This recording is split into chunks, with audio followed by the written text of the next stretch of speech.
Hey there, welcome to the Business Breakthroughs Podcast. I'm Neal DiPentino, president of Titan Media Works, and your host for today's show, where we'll break through the BS to get the real world advice and direction from those who are and have been deep down in the trenches.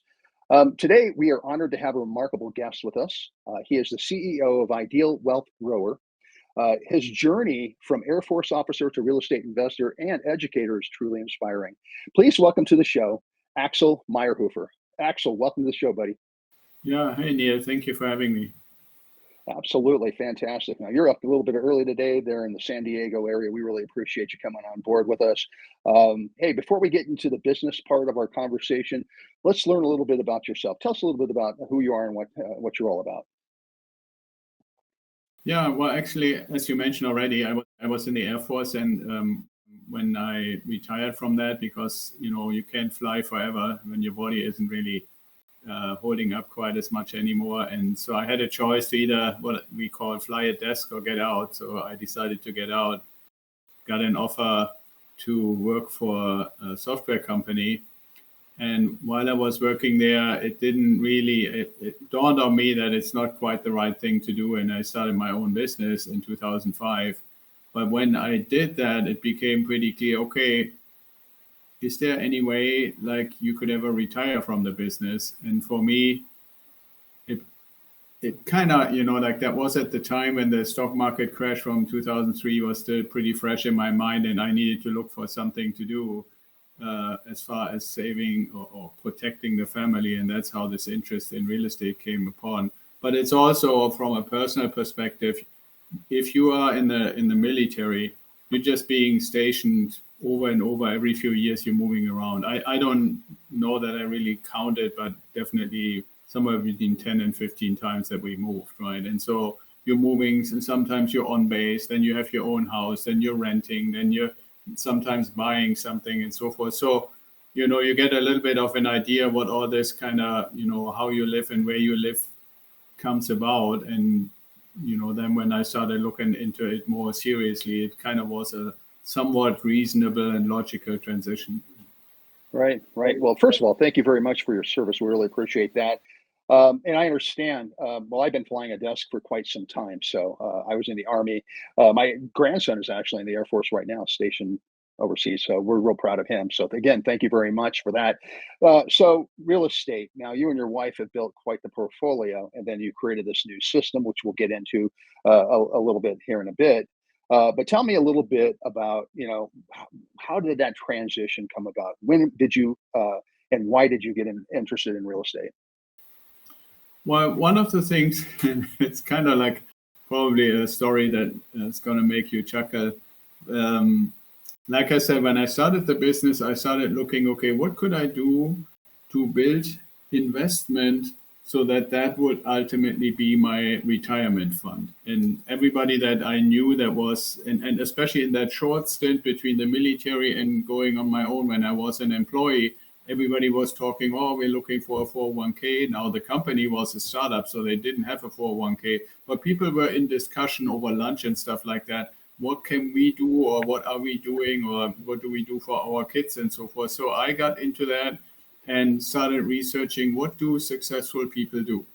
And guess what? Who I found as somebody who was kind of, like on a totally different level, admittedly, but who was successful and also was an immigrant. And I'm originally from Germany, so there was a certain kinship there. Do you want to venture a guess? Okay, well, that sounds great. I mean, I've been investing in real estate since I was 19 years old. So I've always looked at that as being, as far as investments are concerned, fairly safe investments, and I've done fairly well in it. Do you still feel that that's probably one of the safest investments that people can get involved with today in today's economy? Definitely, I think it's one of the safest. Also, the biggest point that I always try to get across, and I'm very grateful that you have me so I can have an opportunity for your audience to try to get that across, is to look at real estate, if you are using it for investing, through and from the perspective of performance. Because the vast majority of people that I have encountered, especially when somebody starts coming into our mentoring program, is looking almost exclusively at price. or at income when it comes to how much rent can I basically charge for the property if I buy one. And what I'm trying to teach and get across is really to look at performance, which is also how our approach actually emerged. Because if you happen to live in an area that is quite expensive, it is almost impossible to get performance. Right? And we can talk about that a little more, but that's basically the main point that I would say. It's safety from the perspective of what are the three main fundamental things that we all need. That's security, food, and shelter. No, I'm just saying, so shelter from that perspective as one of the fundamental human needs is something that has a certain level of inherent security with it. Okay, gotcha. So when you're talking about performance, exactly what do you mean by that? Well, I give you an example. If you live, like, for example, in the San Diego area, and people have good jobs, you can find people who would be willing to pay $4,000 or $5,000 of rent for a reasonably nice place. Now, for most people, that's a huge amount of money. But then you look at the other side of the coin and you ask yourself, okay, how much do houses cost? Right? And for a normal 3-bedroom, 2-bath house somewhere in the San Diego County area that is not too far out in the boonies, you're starting at about $700,000. Right? So now, when I speak about performance, it's that ratio. If you just for a moment think, okay, the rule, one very fundamental, easy rule for anybody listening to us to say, okay, how do I even know that it makes sense to look at any house that's up on the market if I were to consider it for an investment? And one of those rules is called the 1% rule. So if we take that little house in San Diego for $700,000, the 1% rule would mean you would have to get $7,000 a month in rent. Well, you already got big eyes when I said people might be willing to pay $4,000 or $5,000, but nobody is actually going to pay you $7,000, right? So now if we say, okay, well, and this is how I started developing our approach and our strategy, the question becomes, where can I go where I find houses at a price where that 1% rule gives me a rent that is reasonably payable? Like, let's say you find a house for 160,000, 3-bedroom, 2 baths, 12, 13, 1,500 square feet. I think you and I can agree, you probably can find somebody who is paying 1,500 rent. Right? Yeah, so right, that ratio determines performance. And before the recent significant increase in interest rates that the Federal Reserve triggered, you could say that if you had that kind of ratio, you would have basically about 60% in costs for your mortgage, insurance, property taxes, property management, that kind of stuff. And the other 40% would be for maintenance, for your cash flow, for any other stuff. Now that the interest rates have gone up a lot, that ratio is maybe more like 80-20, but still, it would never work in San Diego. Right. And so that's what I mean by performance is you need to find locations where the ratio between the price and the reasonably expected rent is healthy. Okay, so I would imagine that this program that you've developed, the ideal wealth grower process or methodology, I mean, this really kind of helps people to understand the process of performance and what they need to look for. But do you actually walk people through how to find investments, that type of thing? Because, I'm looking at, you're talking about San Diego, I'm living in Tennessee, and yeah, my eyes got pretty large when you talked about a $5,000 a month rent. I wish I could get that for my properties in Tennessee, but obviously that's not going to happen here. So do you help people with that? Explain how that all works.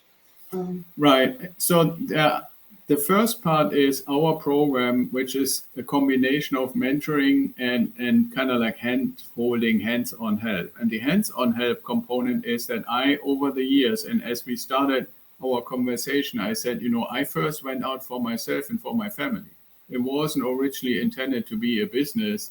So when I went out there and I looked and learned and, did the old cassette tapes and all that good stuff and read books, I realized this performance issue, which then meant, okay, well, if I can't do it in San Diego or anywhere up and down the West Coast or any kind of the expensive areas like Boston, New York, or anything like that, how do you then buy something 1,000 or 1,500 or 2,000 miles away from where you live, right? And so I developed relationships with what's called turnkey providers, insurance providers, financing providers, and so forth. So anybody who joins our system gets access to these existing relationships where our community, myself included, have invested with these providers. And we can talk a little bit more what makes these providers special. And then when you mentioned rightfully so the ideal wealth grower, the main point is that the ideal is an acronym and the grower is also an acronym besides being words in our name, right? And if you like me to, I can rattle down real quick what they mean. Okay, well, absolutely. We can actually put that in our show notes as well. So that's awesome. That's awesome. I appreciate that. Yeah, I was thinking like, now, so you're, in my mind, okay, I'm not this, I guess, absentee owner type guy. I'm kind of close to my properties, so I can go and kind of check on them, from time to time. And we've been fortunate that, we've had the one location where the renters have been in there for like 13 years and they pay like clockwork. But that's not always the case. And so when you're working with a property that might be, like you said, 2,000 miles away, are you saying that that the people should, would have like help and overseeing that and managing that property, and they should look for that in advance? Right, exactly. So if we just pretend, Neal, you came to me and say, okay, Axel, I listened to this podcast about business breakthroughs and I heard something about investing in performing real estate. What do we do, right? And I would say, okay, well, let's see. I can right now offer you, for example, an opportunity with a provider that I'm working with, and there's specifically, they're called turnkey providers. And I want to just tell you and your audience real quick, that means the turnkey company is in a location, let's say somewhere in Ohio, and they look for what I call the ugly duckling in a good neighborhood. They try to convince the current owner to sell it to them for relatively cheap because it's the ugly duckling. And then they go in and renovate everything pretty much down to the studs. Now you have a relatively freshly renovated house, new kitchen, bathrooms, electric, plumbing, all that stuff. And they put it on the market for a price that is reasonable within the area, just like any other house with the same kind of status would have. And it's confirmed that that price is true by our lenders going in and sending an appraiser and say, appraise this thing and tell us if what they're asking for is a reasonable price. So let's say we found that house and this turnkey provider says, I have this 3-bedroom, 2-bath house and I offer it to you for $160,000. Appraiser goes in and says, yep, I would give it 162, so you're good to go. Lender says, okay, we give you the mortgage.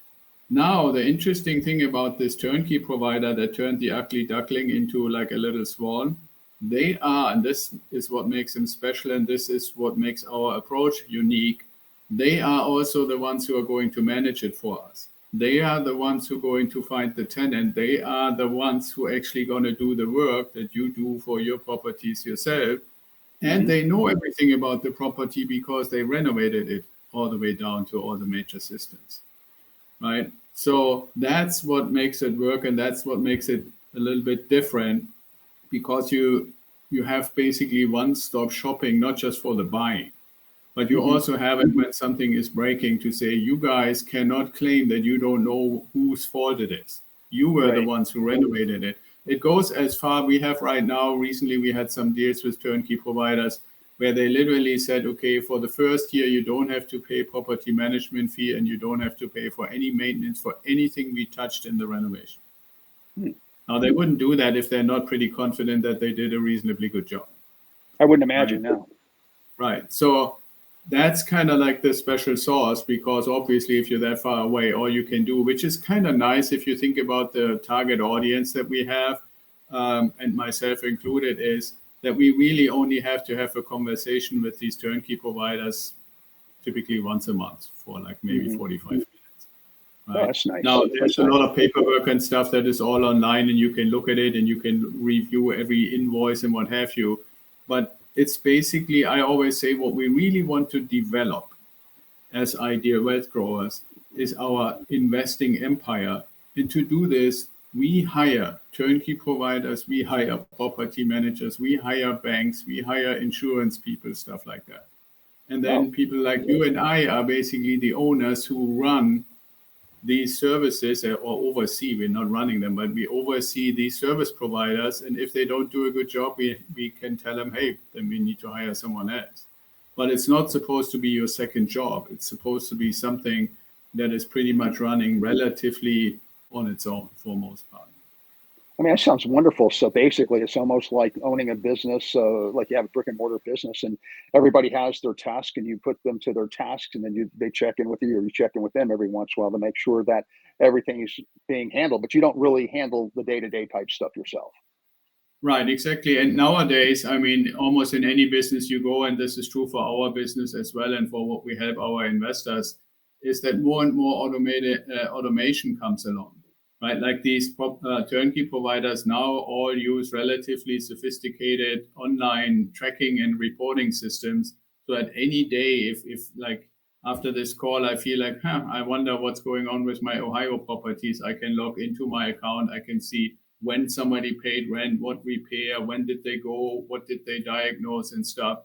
Don't even need to call them. I can literally look at that all in the online platform, right? So, but that's not always been the case, but it's more and more getting there that, even when you consider buying a property, they now have like 3D virtual tours that they took with some special camera that, not just for us as the owners or potential buyers, but also for tenants. If somebody is further away and is being relocated to a thing, you don't necessarily have to get on a plane anymore just to kind of get an idea how the place looks like. And so it's pretty cool by now.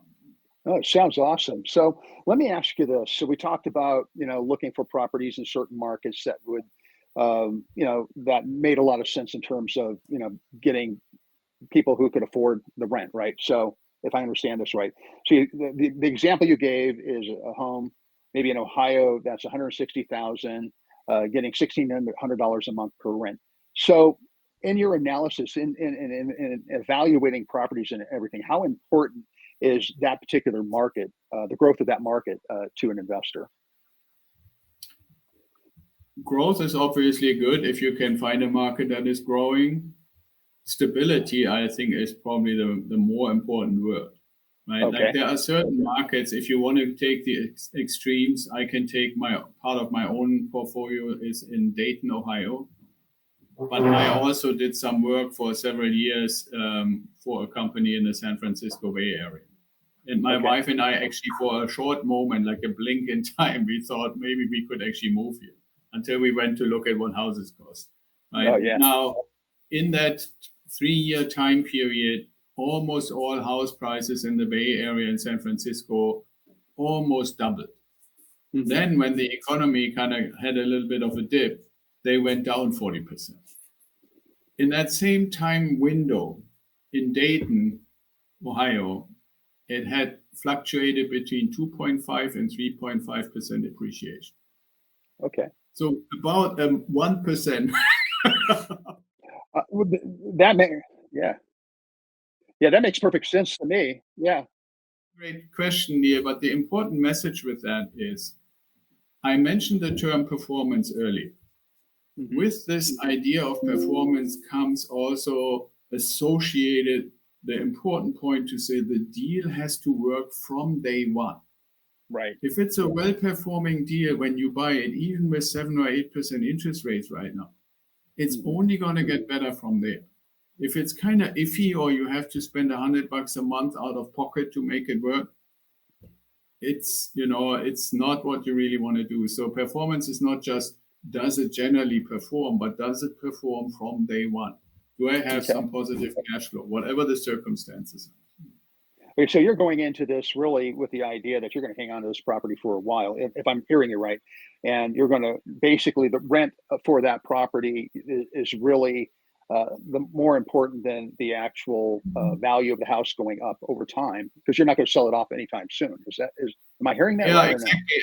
And the value that this is, like I said, a lot of people, when they think about real estate, the same thing like they think about investing in general, think about what is the price or the value of the asset that I'm buying.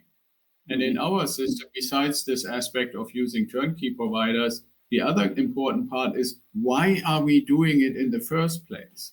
And what I'm preaching and what I'm trying to get people to understand is, as early as possible, try to get to what I call your time freedom point. Meaning, like, identify how much money per month do you really need to get in the door, so you have the freedom to say, how do I want to spend my time? And typically, I find this number is different for everyone. But let's just, for the sake of argument, say your number would be $4,000 a month, just to say, right? So if we know this, then I can say, okay, if each one of the properties you buy, on average, generate $300 per month in income after everything is paid, well, then you know that you need basically 12 properties over time, right? And so if you say, okay, I can get one every 18 months or something like that, then you know in about 15 years you will not have to work anymore. I like that. Right. That so sounds awesome. That's basically that's kind of like the idea. The point is not to say, can I buy a property and hope that it increases in value? Now, they will all increase in value over time, if no for other reason than for inflation. But the goal is, why do we call ourselves ideal wealth growers? Wealth is not to say I buy something and then I sell it. Wealth is to say, how can I get myself out of the rat race? How can I put myself in a position to say, now I have the freedom to use the most valuable commodity, being time, the way I want to, and not dependent on other people. And that's kind of the goal that we're working towards. And sometimes you find a super high performing property, or sometimes you're lucky and interest rates are super low and you have, instead of $300, you have $400 from day one. Right. And it's only going to get better because nobody is keeping the rent the same. You're not doing this. I'm not doing this. So if it pays you $300 in the first year, 5 years down the road, the cash flow is probably $500. Right. That's also why I'm always saying, initially, when somebody says $4,000, I need 12 properties, the reality is, as you start accumulating properties, you're probably getting to your 4,000 or 5,000 by the time you have 8 or 9. Well, it's interesting. Just because the inflation is helping you, and most of the time, there's all kinds of other circumstances that the government allows you to do, right? People misunderstand oftentimes, and this is why I mentioned the term ideal as an acronym, because you really need to look at all those components in the word ideal and not just on the price. I got you. So yeah, that's interesting. I didn't think of it that way, but now I'm kind of rethinking how I'm investing as well. So thank you very much for all that. Hey, can you give us maybe like an example of somebody you've worked with and the success that they may have had with your program? Right. Yeah. For example, we have a couple that came to me and said, okay, we are kind of relatively late in the game and we did investments in the stock market and they didn't work so well. So we need to ramp up our portfolio rather quickly. We don't really have 10 or 12 or 15 years anymore. And so what we ended up doing with them is try to look at how can we get high performance in a diversified way, so it's even more secure than just putting, all your money into like one location or one general area in Ohio. So what we ended up getting for them was, with a partner organization that is similar to a turnkey, we bought a 6-bedroom house in Cleveland, Ohio, 2 miles from the clinic. And that is basically generating something like $3,000 cash flow. And then we got them a brand new house built in Florida that's going to cash flow about $400. And then just a few traditional things. And they themselves, in the neighborhood in Georgia where they live, they basically found an Airbnb property. And when you take all these 3 or 4 together, besides the one that they're living in, they're ending up at about $5,600 a month. Oh, and wow. We did all of that basically in about 3.5 years. Now, this is an extreme example, but if you do the right mix of the right properties, and admittedly, they were late in the game, but they also had a little more money than most people to put into it to make it work, right? But still, that's, for example, a great example. Another example that I can give for myself, for my own experience, is sometimes, certain circumstances occur where you say, okay, would you ever, because you asked me, would you ever sell a property that you bought for the purpose of generating cash flow? And I had a case where my wife and I lived in a house in Santa Fe. Then we moved away and rented it, turned it into a investment property. And out of the blue, about a year, or a little more than a year out, we get a call from the real estate agent to say, hey, what do you think about selling? I'm like, why would I sell? It's working fine, right? And she said, well, did you know that Refugio got connected to the main road? And Refugio was kind of like the next best bigger road going by the property. Now I had no idea. And she said, yeah, they just connected it to the business route. And now everybody wants to move into that neighborhood. It's probably going to give you 100,000 more than you paid for it a couple of years ago. Like that, just because the street got connected. That's amazing. Right? So we ended up basically lucking out, so to speak. It wasn't planned. We wasn't smart enough to know this in advance or anything like that, right? So that kind of stuff can happen. And then you have suddenly capital to invest again, like, for example, what we're doing with this house in Florida, which we are getting built now because we wanted to have something in a different state that is growing and have a max inflow of new people, right? So those are just two little examples on how things can go. That's amazing. And there's so much more that we could talk about in terms of investing in real estate. And obviously, you know what you're doing. You've had some great successes. You've had people that are using your program that you've mentored that are having some great successes. But unfortunately, we're kind of coming to the end of our time together. But I don't want to leave before we mention your podcast, because people can get a lot of information either on your website or by listening to you on your podcast. So tell us a little bit about that, if you would, please.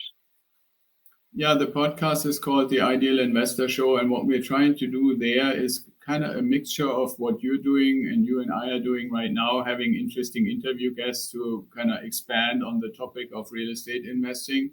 But also, and we do that once a week, but in between these other 4 days during the week, I basically do what I call solo episodes, audio only, where I'm addressing topics like, for example, how likely is it that the Fed is going to lower interest rates in 2024? Or are there, like there was, for example, shortly in the media, there was some saying about 401k plans wouldn't be tax advantaged anymore as they used to be. Or somebody was saying, okay, well, nobody is selling their houses anymore because if they were, then they would have to pay these higher interest rates. So the market is stuck. Right. And all these kind of like, I kind of call them media myth because they sound good and they're clickbait and stuff. But a lot of times it's, just one perspective and kind of almost like borderline misinformation or misinterpretation of what's really going on. And for me, it's always important to say, okay, how can I let people hear from somebody who is doing this on a daily basis, helping people on a daily basis, and not just trying to get you to click on a headline. Mm-hmm. Mm-hmm. Well, it sounds very interesting to me. And a lot of people try to do this kind of thing on their own, which to save money, but it could really be very costly if they don't know what they're doing. So I really appreciate your program, what you're doing, and folks, you should listen to this podcast and get some more information. Where do we find your podcast, Axel? Yeah, like I said, idealinvestorshow.com is, we have a website specifically just for the podcast. Or if you put Ideal Investor Show in Google, and then you find it on Spotify and Apple and Google and YouTube and everywhere. All the best places, right?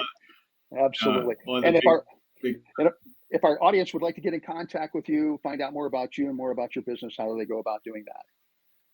The easiest, and I would really love to see that happening, is whether you go to idealinvestorshow.com or idealwealthgrower.com. As soon as you go to the page, to the website or the show, we have some buttons there that say book a call. And I love to get to know people, talk to them, find out what they're really looking for, and if what we are offering is actually the right thing for them. Especially most of the time, people are quite surprised when they spend like half an hour or 40 minutes talking about it, because there's so many misconceptions. And I really want to get rid of the myth that you have to be rich to get started in investing. That's really not the case. Absolutely. Well, listen, Axel, you're a wonderful guest. I really appreciate you being on the show. Thank you very much for being here today. Awesome. Thanks for having me, Neal. Absolutely. Hey, folks, that's our show for today. So thrilled you could be with us. And if you enjoyed this episode, don't forget to subscribe and leave a review. Business Breakthroughs is sponsored by Titan Media Works, providing podcast production and guest booking services for those who want to be in the podcasting space. Check us out at TitanMediaWorks.com. Works is spelled WORX. And also check out all of our other great hosts on the Small Business Delivered Network at smallbusinessdelivered.com. Hey, be sure to tune in for more business breakthroughs. Until next time, stay positive and keep breaking through. Thanks for joining us today. Bye-bye.